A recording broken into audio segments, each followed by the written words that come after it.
বন্ধুরা, আইপিএল টিমের মালিকদের সঙ্গে মিটিং করে বিসিসিআই সিদ্ধান্ত নিয়েছে প্রত্যেকটা দল ৬টি করে প্লেয়ার রিটেন করতে পারবে।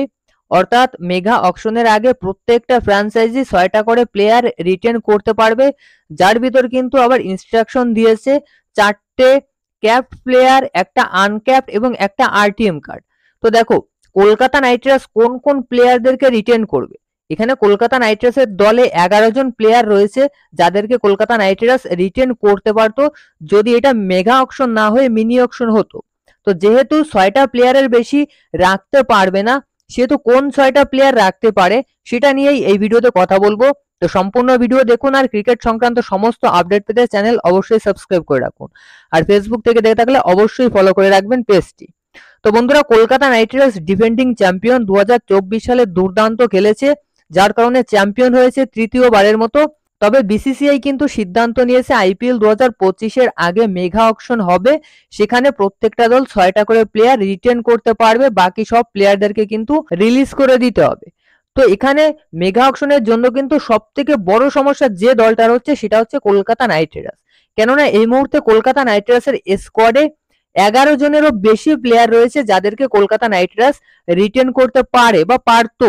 আর এই 11 জন প্লেয়ার হলো Andre Russell, Sunil Narine, Rinku Singh, Shreyas Iyer, Venkatesh Iyer, Varun Chakravarthy, Harshit Rana, Mitchell Starc, Philip Salt, Nitish Rana এবং রামানদীপ সিং। এই যে 11টা প্লেয়ার, এই 11টা প্লেয়ার কিন্তু রিটেন করার মতো প্লেয়ার। তবে এই 11 জন প্লেয়ারকে কিন্তু কেকেআর রিটেন করতে পারবে না, মাত্র 6 জন প্লেয়ার রিটেন করতে পারবে। তো এবার আসছে কোন 6 জন প্লেয়ারকে কলকাতা নাইট রাইডার্স রিটেন করতে পারে। তো দেখো, মেইনলি কলকাতা নাইট রাইডার্স যে 6 জন প্লেয়ারকে রিটার্ন করতে পারে তারা হচ্ছে Andre Russell, Sunil Narine, Rinku Singh, Varun Chakravarthy, Harshit Rana, Shreyas Iyer অথবা ভেঙ্কটেশ আইয়ার, এই দুজনের যে কোনো একজন। তো দেখো, শ্রেয়াস আইয়ার এই সিজনে দুর্দান্ত ক্যাপ্টেন্সি করেছে।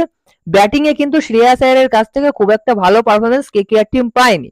দুটো ম্যাচে ভালো খেলেছিল, আর বাকি ম্যাচগুলোতে কিন্তু লো স্ট্রাইক রেটে খেলেছিল। তো দেখো, শ্রেয়াস আইয়ার দুর্দান্ত ক্যাপ্টেন, তবে টি-20-র ব্যাটার হিসেবে আমার মনে হয় না শ্রেয়াস আইয়ারকে রিটেন করবে। আর শুধু ক্যাপ্টেনের জন্য কিন্তু রিটেন করতেও পারে। ব্যাটিং এর ব্যাপারটা ছেড়ে দিয়ে যদি শুধুমাত্র ক্যাপ্টেন্সির ব্যাপার চলে আসে, তাহলে কিন্তু শ্রেয়াস আইয়ারকে রিটেন করা যায় শুধুমাত্র ক্যাপ্টেন্সির জন্য। সেই জন্য বলছি শ্রেয়াস আইয়ার অথবা ভেঙ্কটেশ আইয়ার, এই দুজনের একজনকে কিন্তু রিটেন করতে পারে।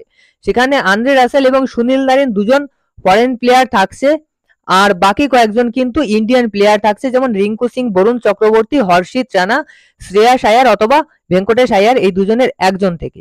এর ভিতর কিন্তু হর্ষিত রানা আনক্যাপড প্লেয়ার হিসেবে থাকছে। আনক্যাপড যেহেতু একজন রিটেন করতে হবে, সেই জন্য যেসব আনক্যাপড প্লেয়ার রয়েছে তার ভিতর থেকে আমি হর্ষিত রানাকে রেখেছি। যেমন দেখুন, আনক্যাপড প্লেয়ার হিসেবে কিন্তু রয়েছে অঙ্কৃশ রঘুবংশী, রামানদীপ সিং, অনুকূল রয়, সুয়াস শর্মা, সাকিব হুসাইন, হর্ষিত রানা, চেতন সাকারিয়া এবং বৈভব অরোরা। তো এই যে আনক্যাপ প্লেয়ার গুলো রয়েছে, এর ভিতর থেকে কিন্তু হর্ষিত রানাই একমাত্র রিটেনেবল। অর্থাৎ কেকেআর আনক্যাপ প্লেয়ার হিসেবে যে প্লেয়ারটাকে রিটেন করবে সে হচ্ছে হর্ষিত রানা, এর কোনো বিকল্প হবে না। হর্ষিত রানাকে অবশ্যই রিটেন করবে। এবার দেখো, Andre Russell, Sunil Narine, Rinku Singh, Varun Chakravarthy, Harshit Rana, Shreyas Iyer অথবা ভেঙ্কটেশ আইয়ার, এই যে 7 জন প্লেয়ারের কথা বললাম, এর ভিতর থেকে 6 জন প্লেয়ারকেই কিন্তু কলকাতা নাইট রাইডার্স রিটেন করবে। শ্রেয়াস আইয়ারকে রেখে অন্য একজন প্লেয়ারকে কিন্তু বাদও দিতে পারে। সেখানে বরুণ চক্রবর্তীর কথায় যদি আসি, তো দেখো, স্পিনার হিসেবে সুনীল নারিন রয়েছে, তার জন্য কিন্তু বরুণ চক্রবর্তীকেও ছাড়তে পারে। তবে যে 7 জনের কথা বললাম, এই 7 জনের ভিতর থেকে কিন্তু 6 জনকে রিটেন করবে আরটিএম কার্ড দিয়ে। তো বন্ধুরা, যারা কেকেআর এর ফ্যান রয়েছে তারা অবশ্যই জানাও কলকাতা নাইট রাইডার্সের কোন 6 জন প্লেয়ারকে রিটেন করা উচিত। অবশ্যই কমেন্টে জানাবেন। ভিডিও ভালো লাগলে লাইক করবেন। ক্রিকেট সংক্রান্ত সমস্ত আপডেট পেতে চ্যানেল অবশ্যই সাবস্ক্রাইব করে রাখবেন। ধন্যবাদ।